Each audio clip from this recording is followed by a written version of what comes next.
Sometimes you are in the mood for something a little spicy, something that feels like you shouldn't be reading it, something brutal some could say. Well, today nerds, I have suggestions for you. Starting us off today is Invincible. Invincible is a strange comic. It's an amazing comic, don't get me wrong, but it feels almost like a teen, coming-of-age, family-oriented comic mixed with the most insane, jaw-dropping brutality you've ever seen and a whole whack of mature themes. It's kind of crazy how wholesome the story can still feel given all of that is happening at the same time. This story basically takes the idea of godlike beings akin to Superman and gives us a world where they don't really ever hold back and then shows us the aftermath. But at the same time, Invincible has got a level of balance that makes all its incredible bone-popping, head-squishing brutality almost okay because at the end of the day, it's still telling you a really good story about family, morality, corruption, inequality, standing up for what's right, finding oneself, freedom versus security, forgiveness, and building a better future, all wrapped up in a colorful package with a nice red bow, probably made from someone's intestines. Next up, the apocalypse in the old Man Logan universe was basically what happens to the world if all the villains in Marvel Comics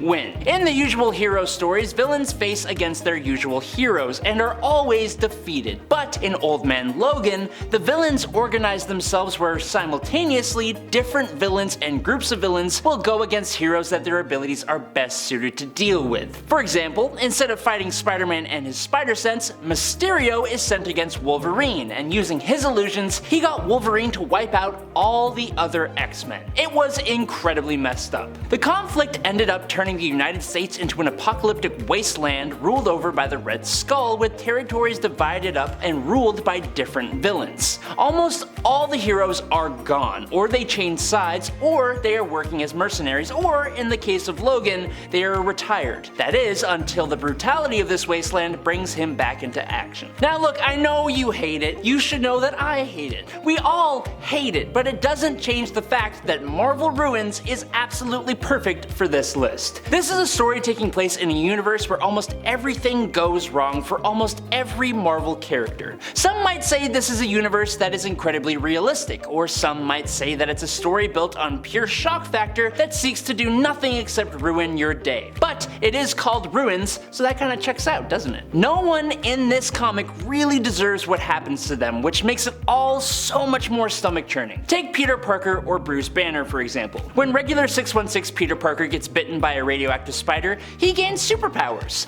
When Marvel Ruins Peter gets bit by a spider, he develops an incredibly brutal mutant virus that leaves him with a terrible skin rash and has him captured and quarantined by the government. When the Hulk is exposed to the gamma radiation that would normally turn him into the Incredible Hulk, he instead transforms into a hulking mass of tumors, begging to be put out of his misery. It's awful, and that's only two examples of Marvel's massive roster of characters. Now look, I'm not going to say that Image Comics' Nemesis Reloaded is a good comic book. It's disliked by a lot of people because they feel it relies on shock and brutality while giving a main character that isn't really likable at all in any way and has a pretty lame plot. Are those critiques fair? I won't say they are completely wrong. I try to think of it as almost satire, but the gripe that I will 100% agree with is that it does rely pretty heavily on brutality, which makes it more than good enough to land on this list. Mark Millar created Nemesis with the whole idea being what would happen if you took Batman but made him a bad guy. Essentially, it asked what happens if Bruce Wayne used his wealth and resources to become a villain instead of a hero. The answer is the smartest man in the world as the world's only supervillain waging a war against police in all countries as revenge for a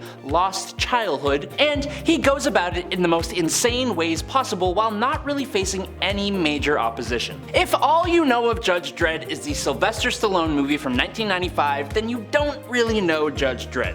If you've seen the 2012 adaptation with Carl Urban, you have a better understanding of Judge Dredd. But even though Carl leaves people as gooey puddles on the floor and paints the walls red, he still doesn't quite hit the same level of debauchery as comic book Judge Joseph Dredd. Since appearing in 1977 in 2000 AD issue number 2, the character has had a long history that spans countless series, miniseries, and one-shots. Essentially, Dredd is a law enforcement officer known as a judge that serves as judge, jury, and executioner, facing off against robot rebellions, death-obsessed monsters from other dimensions, corrupt politicians, aliens, and the personification of death itself at one point. Oh, and I guess criminals as well. Surrender means nothing to him. He sleeps 10 minutes a day, he bullies his own friends, he has blown up entire cities, he's a fascist enforcer for a fascist government, and he pulls no punches, especially against people's heads. Marvel Max was a comic imprint that focused on adult stories featuring popular heroes and villains from the Marvel Universe. A few characters got Max books with varying levels of success, but it is easy to say that of all the characters best suited for this kind of thing, the Punisher is by far the best choice. So when Max published Punisher Max,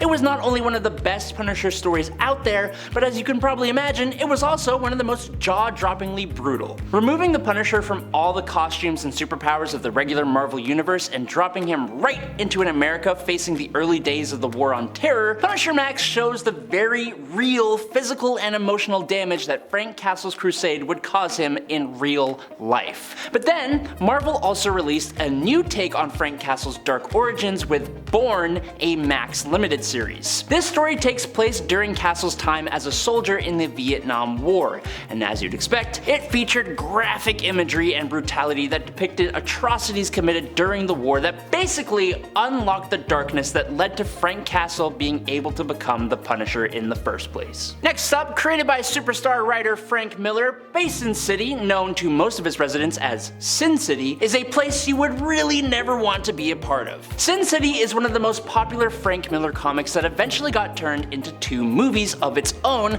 that are some of the most comic-accurate adaptations ever. The comic does not shy away from deplorable human crimes that will make you shudder. The funny thing is that while other comics rely on graphic imagery, Sin City can make you shudder and cringe with just its words. Don't think that means that you won't see anything gross here. You will, you absolutely will. People in this book rarely live for very long, and when they go, it is almost never clean or quick, but I will say this, it is always stylish. The Walking Dead is a comic book series that's dear to my heart. It was the book that I first ever really collected, and it got me into Image Comics, but at the age that I was reading it, someone should have confiscated it and locked it in a safe. Sure, this comic book has to do with zombies, which are a horror thing and are historically rather gross and gory, but the zombies in The Walking Dead are just the vehicle to deliver a story about how absolutely depraved and sick us humans can be when our system of order and comfort goes completely belly up. Make no mistakes, the zombies are a threat, but the real villains of this story are the people,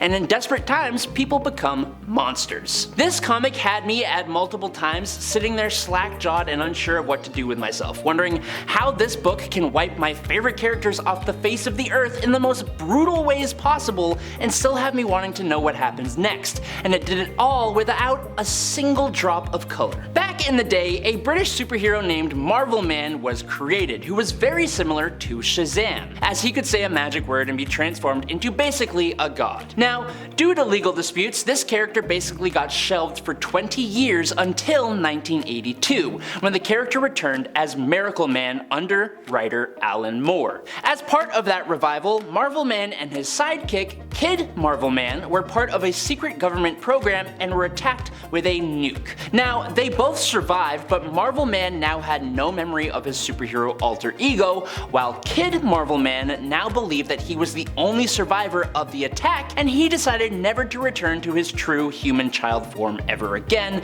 eventually aging up into an enormously powerful adult. Unfortunately, his disillusionment at being alone in the world with his level of power turned him into a complete murderous psychopath. Issue 15 of Alan Moore's run is basically the entire climactic battle between Kid Miracleman and Miracleman, and his allies after the sidekick turned the streets of London into rubble, fire, and a gallery of human bodies, which is depicted in incredibly graphic detail. Moore and his artist Totalbin showed just how wrong and messed up the effects of a large-scale superhero battle on the world would actually turn out to be. Coming from Garth Ennis, who has created some of the most messed up comics like Preacher, The Boys, and the Punisher Max series, which we just talked about, is taking the top of our list today, and it's all thanks to a little comic called Crossed. Crossed doesn't have any heroes coming in and saving the day. This world has gone belly up, and there is almost no one who can stop it. The world of Crossed came to be when a mysterious disease starts running rampant, but this disease doesn't turn people into zombies. This disease turns people into completely and utterly depraved psychopaths with cross-shaped rashes on their faces. These infected people will do everything and literally anything to anyone or anything that crosses their path, whether it's friend or foe,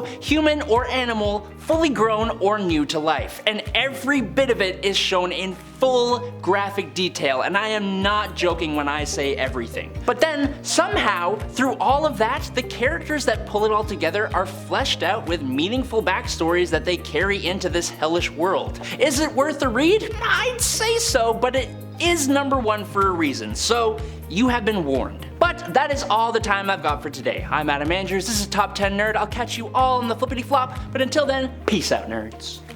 Alright, here we go. Alright. Unfortunately, his disillusionment. That's a big word.